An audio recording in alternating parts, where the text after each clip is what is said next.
Hey everyone! So, you've probably heard that growing grapes can be a challenge, and let's be real, no one wants to spend months watching their grapevine grow tons of leaves, but zero fruit, right? Well, what if I told you that growing endless grapes is easier than you think? And today, I'm going to show you exactly how to make it happen. Stick with me, because by the end of this video, you'll know all the tips and tricks to grow tons of juicy, sweet grapes, instead of just a bunch of leaves. Let's dive in. We're talking about everything from choosing the right grape varieties, setting up your vines the right way, to some easy but game-changing tricks that most people forget about. And trust me, the results will speak for themselves.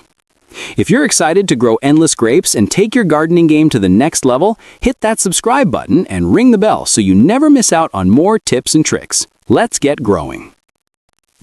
A lot of gardeners run into this exact problem: too many leaves and not enough fruit. It's something I've seen so many times, and trust me, I get it. It's frustrating. You've spent all this time and effort tending to your grapevine, and when you step back to take a look, all you see is a bunch of lush green leaves. But when it's time to harvest, there's nothing to show for it. No fruit, just a lot of greenery. And I know how disappointing that can be after all the hard work you've put in. You're left wondering, what went wrong? Well, I'm here to tell you you're not alone, and more importantly, it's something we can fix.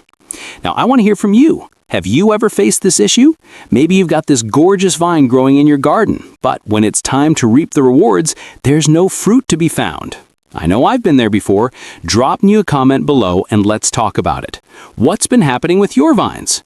Let's get to the bottom of this together, because with just a few changes, we can get those vines to start producing the fruit you've been waiting for. So, why does this happen? The main culprit behind this is that your plant's energy is being misdirected. You see, too much nitrogen in the soil can cause your vines to grow a ton of leaves, but leave little energy for fruit production. Also, too much water can drown the plant's roots, forcing it to focus on leaf growth rather than developing strong fruit. And let's not forget about pruning, or rather the lack of it. If you don't prune your grapevine properly, it can get overrun with excess growth and fail to focus its energy on producing those beautiful grapes. But don't worry, we're going to fix that. We'll dive into the steps you need to take to get your vines to work smarter, not harder, so they can focus on what really matters: tons of sweet, juicy grapes instead of just a bunch of leaves. Now, let's talk about one of the most important steps in growing grapes: choosing the right variety. And trust me, not all grapevines are created equal. Some varieties are much better for beginners, super easy to manage and less picky about the growing conditions. Others, though, require a bit more TLC and attention to detail. If you're aiming for tons of grapes year after year, you really need to think about which variety will work best for you and your space. Choosing the wrong one can leave you frustrated, but picking the right variety is like giving your vines a head start for success. Personally, one of my all-time favorites is the Thompson seedless grape. This one's fantastic for growing table grapes. Whether you're snacking on them fresh or making your own raisins, it's a solid choice. These vines are known for their reliability and high yields, so you'll get tons of grapes with a little effort. But I also know some gardeners swear by the Concord variety. These grapes have a bold, sweet flavor, perfect for making juice, jam, or even just eating fresh off the vine. They're a bit more work, but if you want that classic grape taste, they're totally worth it. Here's a little bonus tip.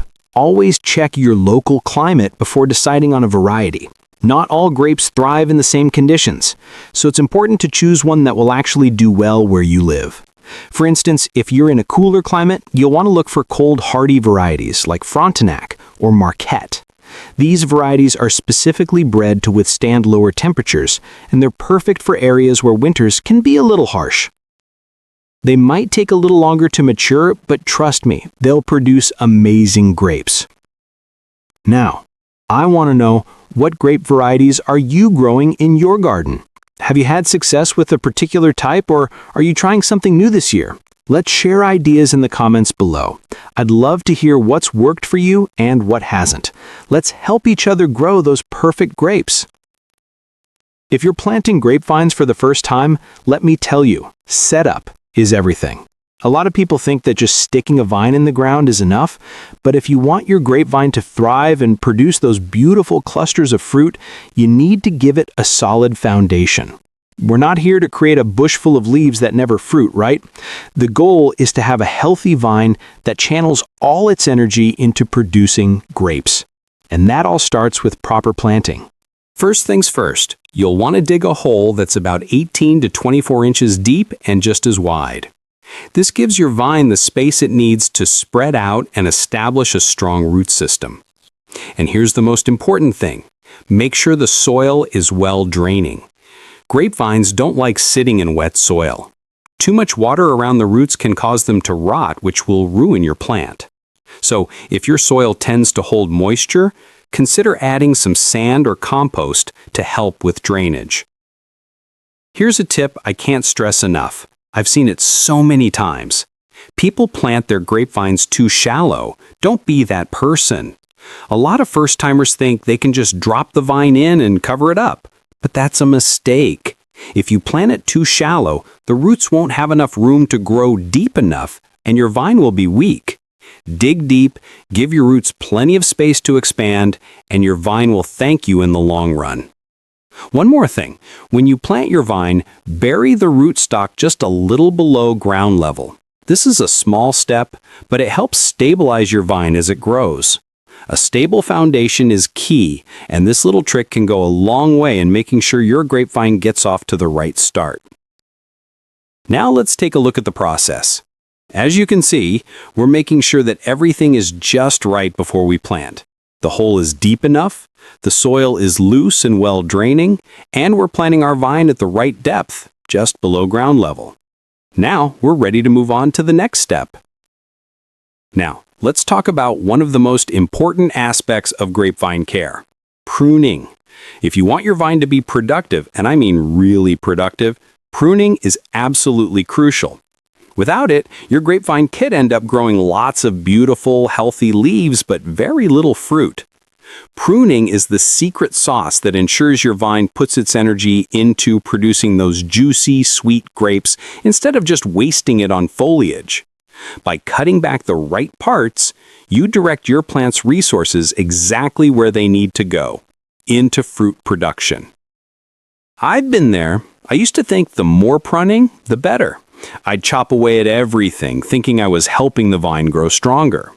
But here's the thing, more pruning isn't always better. You want to focus on cutting back the old wood that's not going to bear fruit. That way, your plant can redirect its energy to the younger, fruit-bearing parts of the vine. Less is often more when it comes to pruning, and you don't need to go overboard. Trust me, I learned this the hard way, and now my vines are thriving better than ever. So, who here has experience with pruning? Have you ever made the mistake of cutting too much or maybe not enough? Let's discuss. Drop a comment below and share your pruning stories. I bet a lot of you have learned the hard way, just like I did, but that's how we grow, right? Here's a little bonus for you. Prune your grapevines in late winter or early spring before the buds start to appear. This timing is key because it allows the vine to recover quickly and focus on strong growth when the warmer weather hits. Plus, pruning at the right time ensures you won't accidentally cut off any parts that could have borne fruit later in the season. Let me show you exactly how to do this. As you can see, we're cutting back the older, non-fruit-bearing branches. This opens up space for fresh growth, which will ultimately give us more fruit. It's all about being selective with your cuts to make sure your vine has the right energy to focus on what really matters, grapes. When it comes to watering, the key word here is moderation. Grapevines are actually pretty hardy, and they don't need tons of water to thrive. The mistake I see a lot of gardeners make is they think they have to drown their vines to get results. But here's the deal. Grapevines do best with consistent moisture. They don't like being too dry, but they also don't want to sit in waterlogged soil. If you overwater, you're just setting your plant up for failure. It can cause stress, and instead of focusing on producing fruit, the vine will end up focusing on growing leaves. So, how do we get it right? Keep the soil moist, but not soggy. This is really important. Overwatering can stress your plant out, causing it to focus on growing leaves instead of developing grapes. If the soil is too wet, the roots don't get enough oxygen, and this can stunt your plant's growth or even cause rot. On the flip side, if it's too dry, your vine won't have enough energy to focus on fruit either. You want that perfect balance of moisture to keep your vine happy and healthy, and most importantly, productive. All right, let me hear from you. What's your watering routine like? Are you guilty of overwatering or getting it just right? I know I've had my fair share of struggles with watering, so let me know how you manage it in your garden. We can all learn from each other's experiences. Here's a quick bonus tip. Use mulch around the base of your vine to help retain moisture and regulate the temperature. Mulch is great for keeping the soil cool during the hot summer months, and it helps keep that moisture in. It's like giving your vine a little blanket to stay cozy and hydrated. Plus, it keeps the weeds down, so it's a win-win. Now, let me show you how to do this right. You want to water deeply but infrequently, and then layer some mulch around the base. This keeps the moisture in without causing the roots to drown. It's all about making sure your vine gets just what it needs to produce those amazing grapes. And now we are at the most exciting part, harvesting. This is where all your hard work really pays off. So, how do you know when your grapes are ready to be picked? Well, the first sign is that beautiful, deep, sweet flavor. When your grapes are ripe, you'll notice the taste. It's much richer, much more vibrant.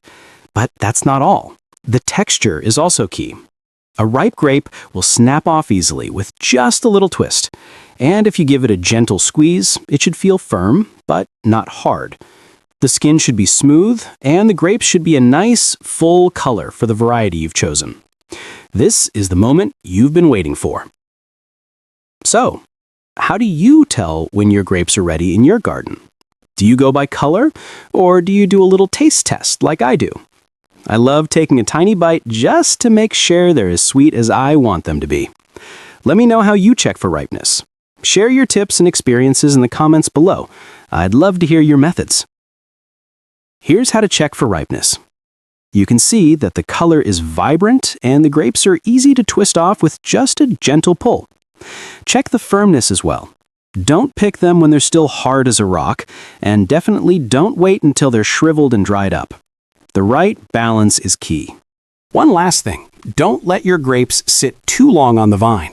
Yes, they might look tempting, but if you wait too long, they can shrivel up, lose that juicy texture, and just won't have that fresh flavor we're after. So harvest them at the perfect time, and your taste buds will thank you for it. It's all about getting them just before they start to decline. Let's face it, gardening isn't always smooth sailing. Sometimes things don't go exactly as planned. Whether it's pests munching on your vines or yellowing leaves that just won't go away, it's important to catch these problems early. The sooner you spot an issue, the easier it is to fix before it gets out of hand. Grape pines are hardy, but like any plant, they can still face a few challenges. So let's dive into some common problems and how to tackle them head on. First up, if you notice your grapevine's leaves turning yellow, it's usually a sign of nutrient deficiency, often related to nitrogen. This is a pretty common issue, and thankfully, it's easy to fix. All you need is a good balanced fertilizer that's high in nitrogen. Just apply it around the base of the vine, and you should start seeing those leaves green up again in no time. Don't let this slide. Yellowing leaves can stunt growth and mess with your fruit production, so tackle it quickly. Now let's talk about pests.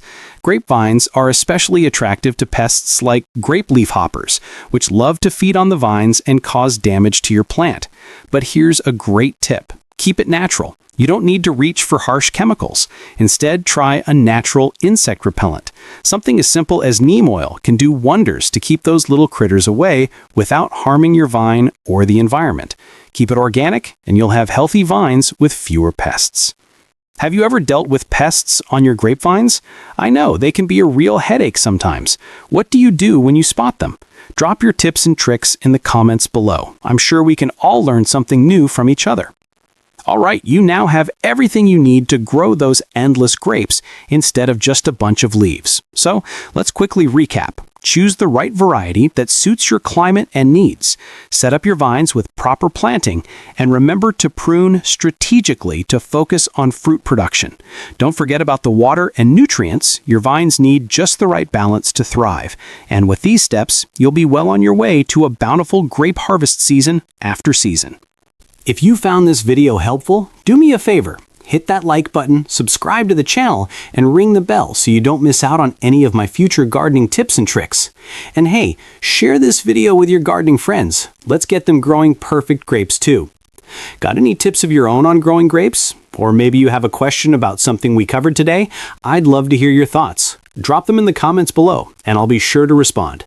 I love helping out and learning from all of you.